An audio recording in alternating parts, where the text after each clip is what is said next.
சாதாரண ஷூ கம்பெனியாக 1960 ஆரம்பித்த நைக்கு பயங்கர ஃபினான்ஷியல் ஸ்ட்ரகிளும் பயங்கர ஃபினான்ஷியல் லாஸும் வந்து ஃபேஸ் பண்ணாங்க.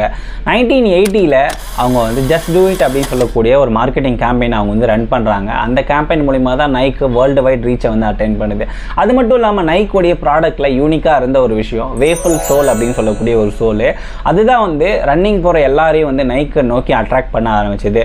ஸோ நைக்கிட்டேருந்து நம்ம கற்றுக்க வேண்டிய 3 பிஸ்னஸ் விஷயம் என்ன அப்படின்னா, நம்ம ப்ராடக்ட்டை நம்ம லான்ச் பண்ணுறப்போ அதை வந்து யாருக்கு நம்ம லான்ச் பண்ணுறோம், எதுக்காக லான்ச் பண்ணுறோம் அப்படிங்கிற கிளியரான ஃபோக்கஸும் ஒரு விஷனும் நமக்கு வந்து ப்ராப்பராக வந்து இருக்கணும். இதை தாண்டி great marketing leads to huge success அப்படிங்கிறத நைக் வந்து நமக்கு வந்து கற்றுக் கொடுத்துருக்கு ஜஸ்ட் டூ இட் அப்படிங்கிற அந்த மார்க்கெட்டிங் கேம்பெயின் மூலிமா. இதை எல்லாத்தையும் தாண்டி வேர்ல்டில் யாராலையுமே கொடுக்க முடியாத ஒரு யூனிக்கான ஒரு விஷயம் உங்கள் ப்ராடக்ட்டில் இருக்குது அப்படின்னா அதை பீப்புள் கண்டிப்பாக வந்து பை பண்ணுவாங்க அப்படிங்கிற ஒரு லெசனையும் நைக் வந்து நமக்கு வந்து கற்றுக் கொடுத்துருக்கு. அதுதான் வந்து வேக்ஃபுல் சோல் சொல்லக்கூடிய அவங்களுடைய யூனிக்கான ஒரு சோல்.